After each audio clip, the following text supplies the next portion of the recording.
Hush. Go get it.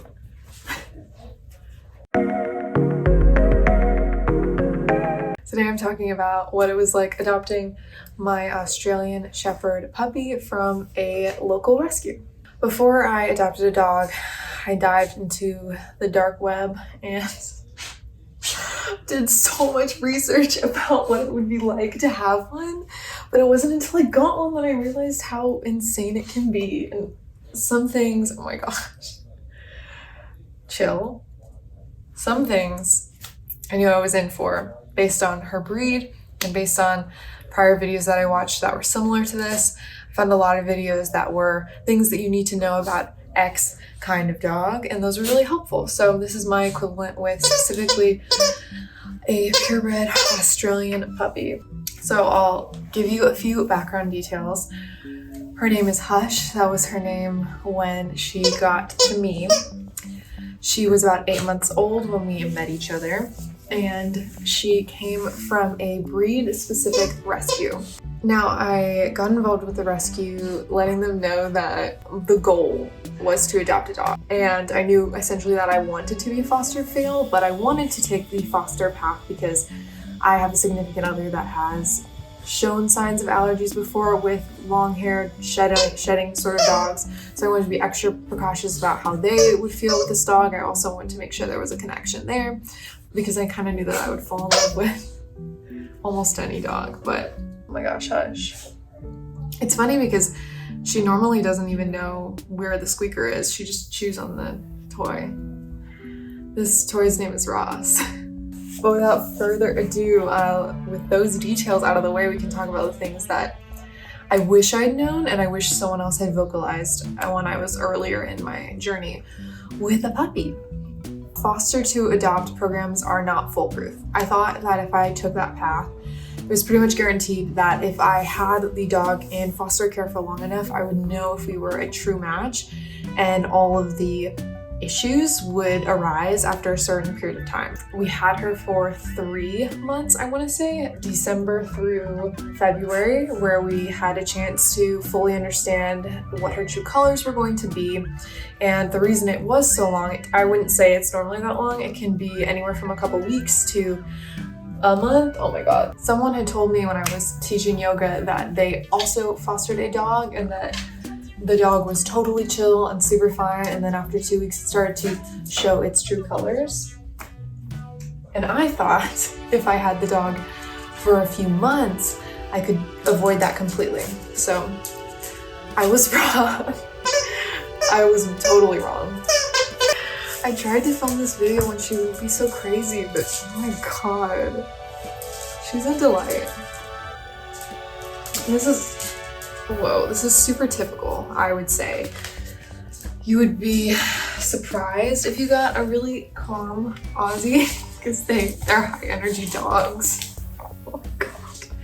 Let's just see what happens if I take this away and we calm her. We let her just be for a second. No toy. It was actually around the time that I signed the papers, that she finally came out of her shell. I started to see destructive behaviors, which is honestly like fine because she's a puppy. Sit. High five. Stay. Okay, go ahead. As that illustrated, she went a little crazy, and when I first met her, I think she was just really scared. What they knew about her was super limited, but really they think she just spent 8 months in a yard. I don't think she was around as many things. She was scared, and then she was eventually realized that no one was gonna be mean to her. She would get everything she would need, even if she was a little bad, and that's when it started happening. So I would just be aware of that. I don't think there is any way to know the true profile of a dog until you just see it. It'll come a few months or it'll come a few weeks later. The next thing is mismanaged expectations. I had a lot of big hopes for having a dog, and I think it's the same thing probably I don't want to say with having a child, but I do think we have this glorified picture of what it's going to look like when we get this thing that we've been waiting for me, almost like my whole life. I've wanted a dog, and I've grown up with dogs, but I've always wanted my dog. And I think I just put so much time into idealizing what that would be like. It's totally normal that there's no way that I could have had that sort of situation. So I think what I thought is foster a dog that you find is surprisingly calm, then you take it everywhere with you and your best friends. And that means taking it to coffee shops and walking it everywhere, walking and hiking every weekend, always taking it to the dog park. And as I'll say in a bit, those things just aren't fully possible for her. And it's more like I'm hoping and working toward a future in which they are. But I think you're really lucky if you get that, and you have to be ready to be disappointed if you don't. And that leads me into my third point, separation anxiety. I've never experienced what separation anxiety was like in a dog, even having grown up with 3 total. They just didn't have it. And this is statistically more normal in rescue dogs. They don't have a stable foundation and they have been separated from their pack in certain situations. I think she was probably alone for a decent period of time. I only know that she was with one sibling specifically, maybe another one, not totally sure on that. She totally loses her mind. And we, as you'll see here with the crate, we've been working on crate training since day 1, week 1. And although she came to me 8 months of age, it was almost a little bit too late to have a weekend training session. I kept reading up about that as a thing you could do, is that you could train your dog to safely be crate trained over the weekend, and that by the time work rolled around, which I do have a job where I leave at least 3 hours a day, by the time the weekday rolled around, it would progressively get easier day by day. Her symptoms of the separation anxiety or separation stress, she hasn't been officially diagnosed, I know that can sometimes be a thing, are she would have tons and tons of accidents, she would scream from the top of her lungs, and I would videotape her when I wasn't around, which was something that was hard to see, but I'm glad I did, because it really motivated me to figure out this puzzle that is her and try to make her feel better when she has to be alone. She would basically howl and run in a circle or walk in a circle the whole time. So she was alone and just feeling totally panicked for 3 hours. And I could make a whole video about all the different things that I've done and what I feel has gotten her to the place that she is, which by the way is only an hour and a half alone when there's somebody actually in the house. She has not gotten to a good place when she is alone yet. And we've been together since December 2019. We're still working through it. And it's really hard. I just wish I could have understood how common it is and how life-changing it can be, and how you want to take your dog everywhere with you to prevent them from feeling that way. And the level of empathy is just, I'm a very empathetic person, and I didn't know I could feel that sad for her. So yeah, definitely hard. I would be ready for that, since if you do plan to rescue a dog, it could easily happen, and it could be something that they are coping with for years, not just weeks or months. Next thing is pack dynamic. We have 2 older family dogs. They both just turned 13. The older golden doodle and her Lucy get along pretty well now. They had to play fight it out a bit, but then Lucy ended up dominating the situation in a way that made me feel like they would be safe together if they were alone for a while. For the dog, Charlie, who's the rescue, who really inspired me wanting to get a dog like her because she's kind of the perfect dog, they don't get along at all. They fight. They've drawn blood on each other, and it's kind of unsettling and just a real disappointment, because we have been able to go on one big trip together recently, but we're always keeping an eye out to make sure that they don't get in each other's way and there's not some sort of fight breaking out, because it could very well happen. So although I thought the pack dynamic was pretty good to start, now it's so-so, if anything. When I first was fostering her, I did the budget of how much it would be to take everything I was getting her from a weekly to a monthly basis into the next year so that I can make sure that she would be more than monetarily supported, that if it well exceeded what it was, that she would be taken care of, especially when it came to unexpected vet bills. Because I couldn't have foreseen the level of separation anxiety that she was going to go through or the amount of training that we would have to do together, the amount of money is just so much more. Also, the fact that you don't realize how picky dogs can be, and you might get them all the treats in the world or a certain type of food that you think they'll really like, and you end up just having to spend more and more money figuring out what they like and what's gonna make them happy. So I'm a huge planner, and Hush throws a wrench in the gears a lot. It's like kind of her thing. And really, when I think about money, I think about how when we are a little bit in the future and hopefully things are a bit better, I've even considered doing it sooner for her wellness and kind of putting my safety aside, which is just like so telling as to what it's like to be with her. And again, I'll get a little bit more into this. I need to get her trained professionally, and I've been doing all of this research, pouring hours and hours of time into product research and behavioral research, and it's just, I'm only one person and it feels very frustrating sometimes, and I think I can my friends and family are so tired of me going on and on about this, and for me it's like all I do is think about how to make her life better and how to make our connection better, and I just care way too much.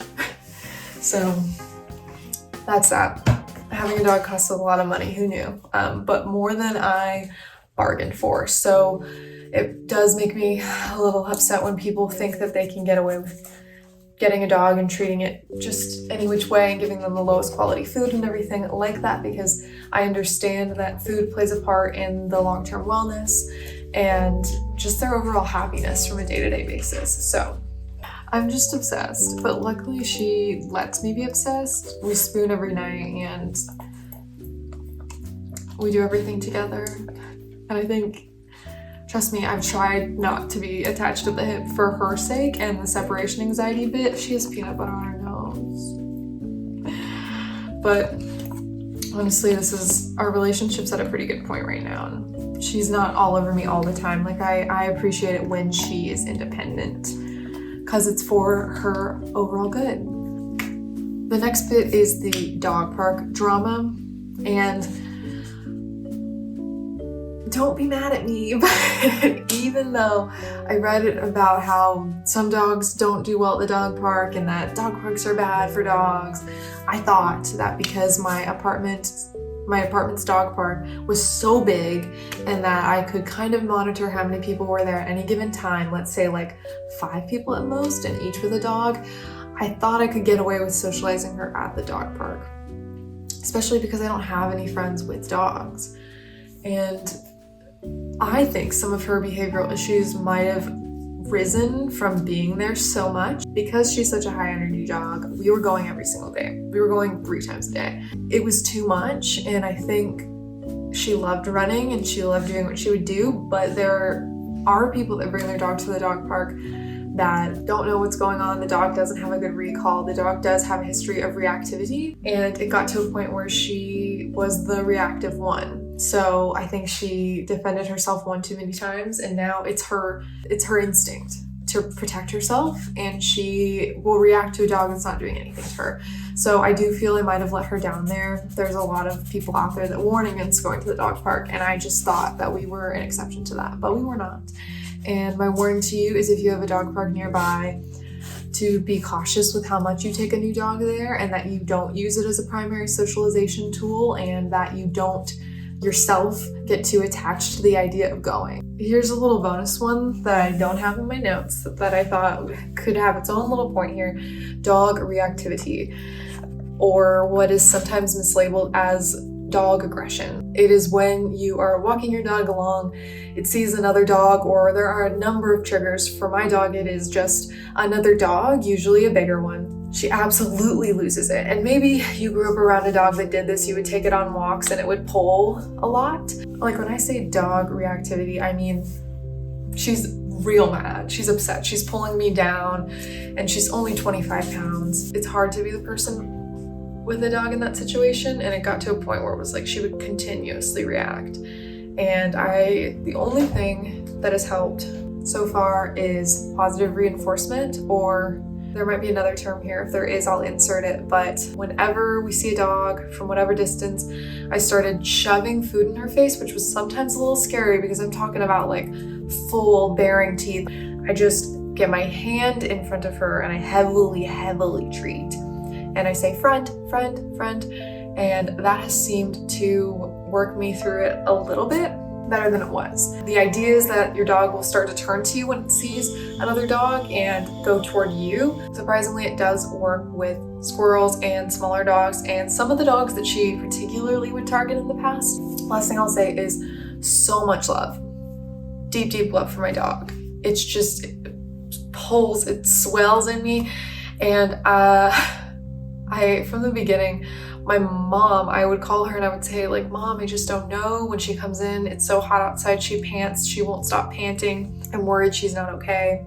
Just such a high level of empathy that every waking moment was about her safety and well-being. And the advice that my mom gave me that totally helped was, you don't need to think of her as your daughter anymore. She's just your friend. Now I feel like I respect her and I get her and I understand that although I may have these bigger dreams for her and the normal life that I hope we can have not too far in the future, there's no telling if we'll ever get there. And I just need to love and accept her for who she is because she's my best friend, and that's that.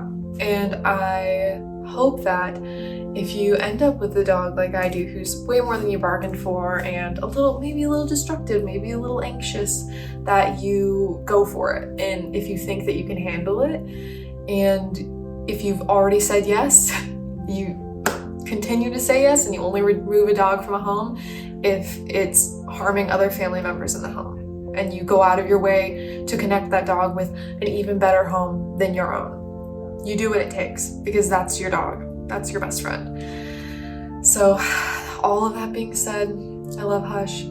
She's the best ever. I can hear her huffing and puffing at something she saw in the window in the other room. I hope you found something insightful from this video to guide you along. If you're thinking about getting an Aussie, nipping, high energy, wild card, who will they be? Lots of shedding, but not for me because she's a short-coated dog. Comment down below if you need someone to empathize with any of your dog troubles. God knows I've had my fair share. So thanks so much. Talk to you soon.